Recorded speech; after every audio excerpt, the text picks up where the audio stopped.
Live. I am live, man. Am I connected or something? Come on, let me see. Where's my tablet? Man, is it connected, my guy? It is connected, let's go. Hey guys, we're gonna be watching Pixar Theory by freaking SpongeBob guy. And we're gonna be animating stream.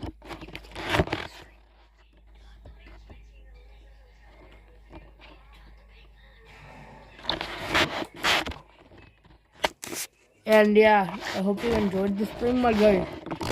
Just find the video. Pixar Theory. I guess. Yes. Yeah, Alex Bell.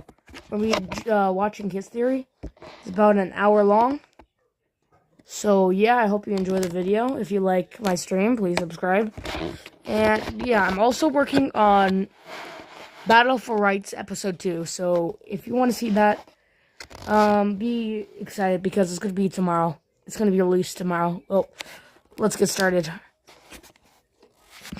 Hold on. In one universe.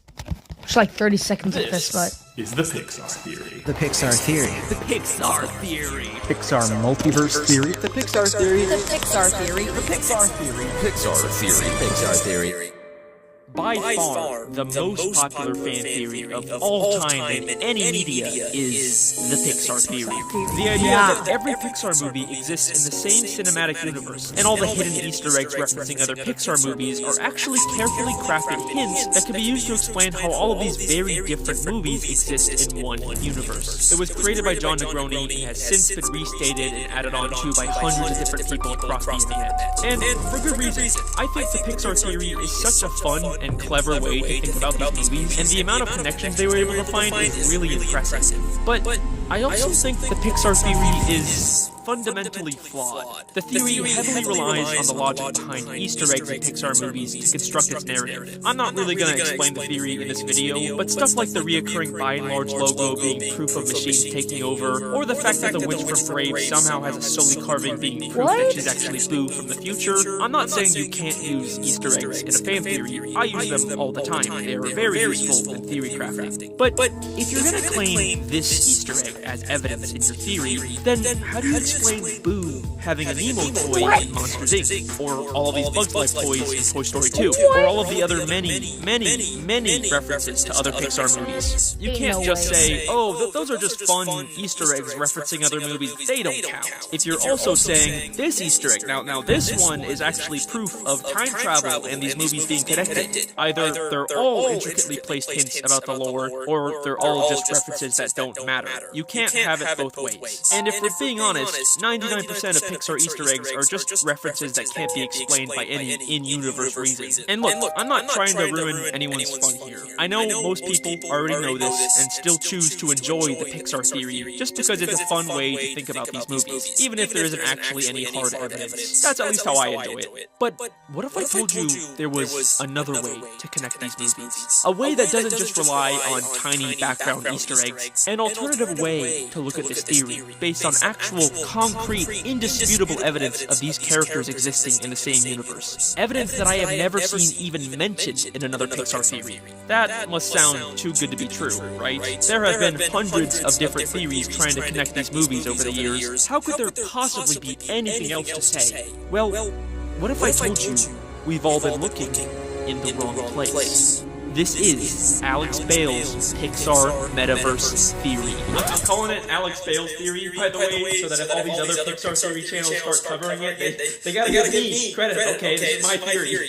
yes, sir. You want to eat the best, but cooking is a mess. Frozen store-bought meals seem easy, but the results will make it squeezy. Not anymore. Introducing Factor Meals, America's #1 ready-to-eat meal delivery service. Factor's delicious chef-prepared meals take the guesswork out of eating well, so you can eat healthy without the hassle. And that's not all. There's no prep work, no mess. Factor meals arrive prepared and ready to eat in just 2 minutes or less. That's right, just 2 minutes or less. But we're not done yet. Factor offers over 34 nutritional meal options and over 36 add-ons like smoothies, keto shakes, desserts, and more. I love Factor meals because they taste so good and they're super convenient for my on-the-go lifestyle. That's right, it's me, Alex Dale. I've been speaking this whole time. This is what I sound like now. I just started talking like this, and now I can't stop.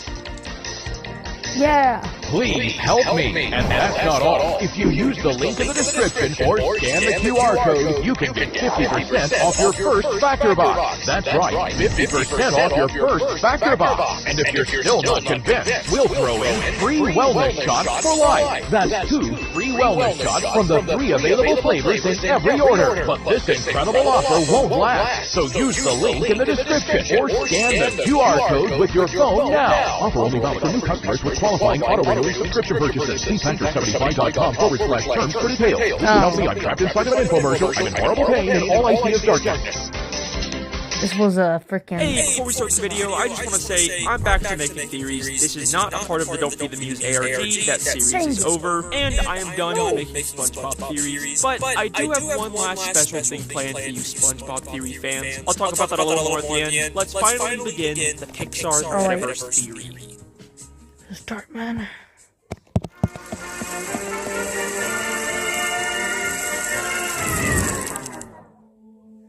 When Pixar was first starting out, they used to include these little bonus segments during the end credits of their movies. Marker. And action. Are you Oh, serious? these were so good. Marker.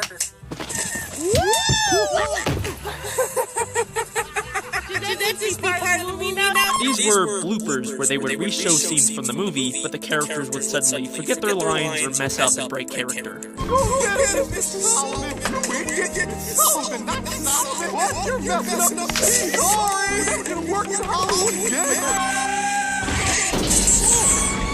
this mean we can break for lunch? What? What's so funny? It's something you'd expect from a live-action movie with real actors, but these are obviously animated movies with fake computer-generated characters and environments, meaning the creators went out of their way to make these fake bloopers just to make the movies feel more real. They even sometimes show the crew filming them. Now, obviously, these are not canon. They're just funny gags where we get to pretend like the characters are real actors on a real set. It's something that other animated movies have also done. 1527, take 1. That's as close as I can get right now. I'm on a seafood diet. I see seafood? Never mind. But if that's the case, if this is just a random throwaway gag for the credits and not something we should actually think about, then why did the creators go out of their way to make the crew filming A Bug's Life also bugs?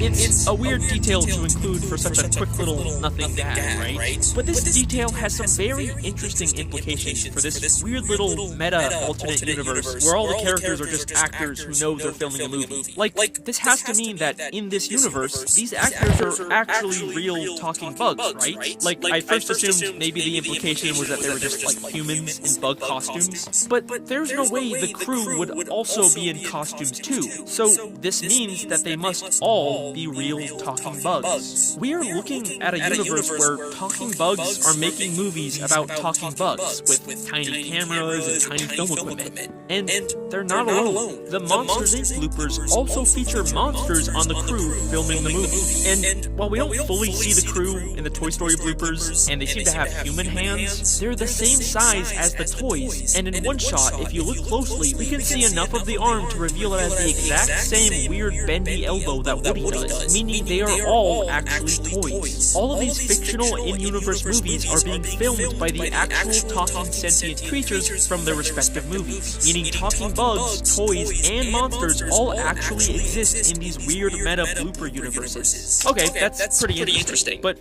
why does any of this really matter? At the end of the day, these are still just little bonus segments that exist in their own separate continuities. It's not actually canon to the real Pixar universe that we care about. And that's true, but unlike the Pixar universe, these bloopers actually feature, for the very first time ever, concrete connections between these films. What? I can't believe we got Woody shows up as a crew member on A Bug's Life. The bugs show up in Toy Story 2, and Rex shows up in the Monsters, Inc. bloopers. And these are not just little background references. These are indisputable crossovers where the characters interact with each other. So no, this is not a theory about how the story in the Pixar movies connect. This is a theory about how the Pixar metaverse, the fictional universe where all of these stories are just movies filmed by live-action actors, connects together. And believe me, there is so much more here than you would ever realize. That is crazy. Before we continue, I just want to say that this theory does not replace or disprove the Pixar theory or any other theories about these movies. Just because they acknowledge in the lore that these are just fictional movies doesn't mean you can't still theorize about the fictional movie plots. Also, as I'm recording this, I did just find out that another YouTuber, The Theorizer, did kind of briefly mention the bloopers in his video, and his Pixar theories do get pretty meta, but as you're about to see, my theory goes in a very different direction, and as far as I'm aware, no one's ever actually talked about the literal crossovers in these bloopers. But you know what, still, go check out his video, he's got some fun stuff, go ahead and compare it to mine, and check out any Pixar theory I show in this video. I think they're all really cool and definitely worth a watch. Also, now that we're getting meta, we're doing kind of a television theory, I just want to clarify that when I talk about Pixar Studios from now on, I'm referring to the fictional in-universe Pixar Studios that is implied to exist in this metaverse. I am not trying to make any claims about the real-life Disney Pixar Studios. I am strictly theorizing about fictional lore here. Please do not sue me, Mr. Mouse. Let's continue.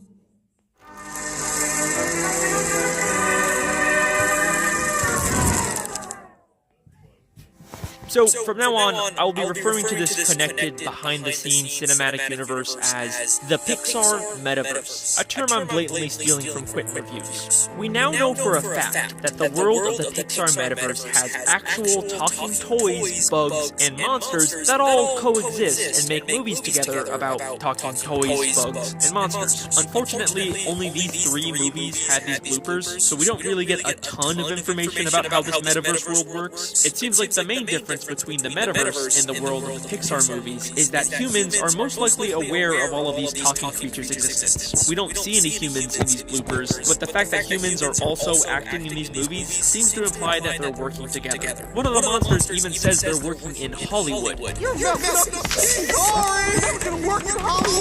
So yeah, humans and talking toys and bugs and monsters all peacefully coexist in this world. And even though we never see it, I think there's a good chance that talking rats, and fish, and maybe even superheroes all exist in the same world and everyone knows about it, and it's not a big deal. There would be some exceptions, like the films that depict entirely different worlds, but even if the worlds in those movies are fictional, in this metaverse, I don't see why there can't also be talking cars and robots and even straight up magical creatures just walking the streets. You know, if magical talking toys exist, I feel like they all could exist in the same world at the same time, peacefully coexisting. And that's where I was going to end the Pixar Metaverse theory. It's not the most complicated, in-depth idea. It kind of just explains itself once you think about it. But hey, I'm not complaining, you know? Easy theory means easy video. I got no problem with that. Yeah, but then 40 minutes right left. when I was about to record this video, I felt a little itch in the back of my head. The same itch you get when you look at bad mocap animation or an unlicensed knockoff of a popular character. The kind of itch that tells you there's something off here. That behind the laughter and the kooky hijinks is something profoundly wrong. So, I rewatched the bloopers, over and over again. For weeks, I couldn't sleep without thinking about these damn bloopers. And then, one day, I finally realized what it was that was bothering me so much. It was this one single clip from the Bug's Life bloopers. Mark. Oh, wait, stop. I think I swallowed a bug. What? Wait a second. How if he swallowed a bug, but he's a bug, What? In this same clip, they remind us that these are not just people wearing bug costumes. The crew clearly also looks like bugs. But then, how did he swallow a tiny bug? Are these things not actually bugs? And if so, what are they? And look at the reaction. I think I swallowed a bug. They're not horrified like he just consumed an equal member of their society. They're laughing the way you or me would laugh if we swallowed a fly. And it's not like flies are tiny in this world either. They're the same size as the ladybug. It's an extremely weird contradiction. But I soon realized it was far from the only one.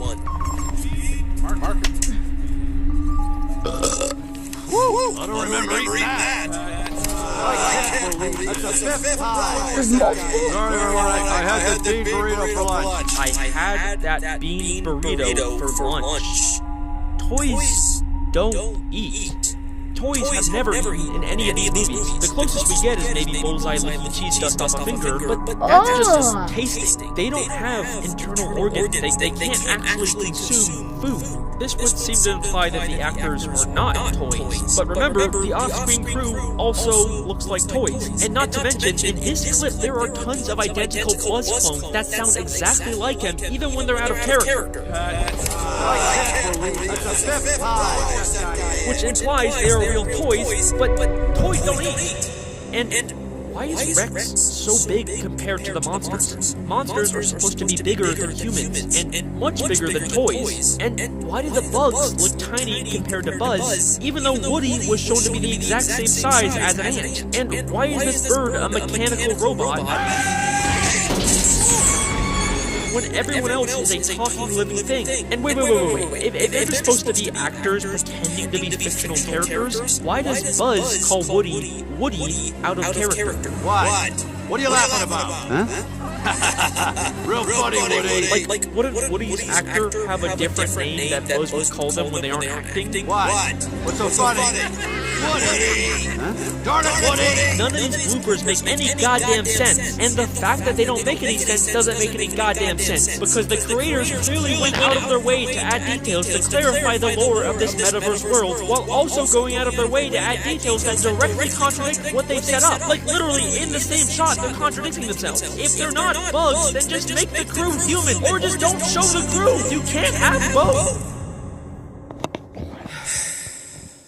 Okay, so I think the answer to this is obvious. This is all just bullshit. It's a kids' movie. They were just making random shit up. And I've wasted weeks of my life overthinking this. I acted all cocky in the beginning of this video, like, oh, I've discovered this amazing new evidence that no one was smart enough to even consider. But the reason why people don't consider these bloopers is because they don't make any fucking sense. And they only made 3 of these tiny little segments. We haven't gotten another blooper in 22 years. There is not nearly enough content here for me to make a proper theory. And even what we do have is full of contradictions. This whole video has been pointless, and I should just scrap it and work on something else.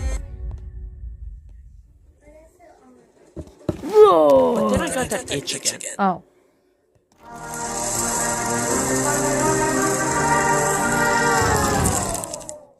Believe me, I wanted to scrap this video and work on something else, but I couldn't shake the feeling that there must be something somewhere out there that gives us just another glimpse of this behind-the-scenes metaverse world. So I kept searching.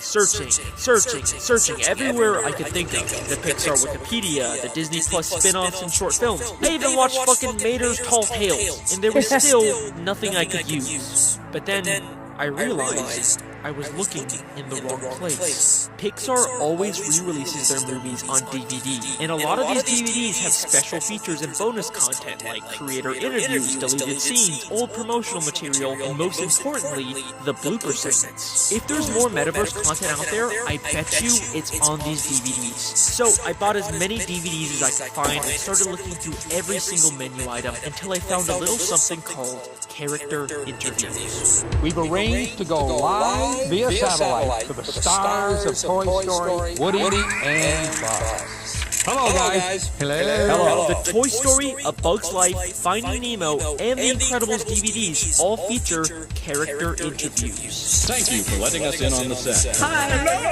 This is the set for Andy's room. It's where all us toys live in the movie. Oh, well, you know, we really shouldn't give too much away. These are interviews with the animated characters talking with real live-action humans trying to promote their movies. Come see Toy Story 2. I'll certainly try. This is 100% in the same metaverse as the bloopers, and we now have almost 15 minutes of new content to analyze. So, let's begin. So immediately, there's a lot of similarities between these interviews and the bloopers. Okay, before we get any further, 3 minutes. Maybe we can do this tomorrow. Finish it tomorrow. But yeah, thanks for watching, guys. I hope you have a great day.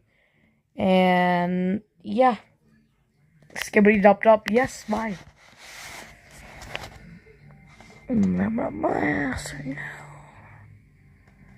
Alright, goodbye, guys. Have a great day.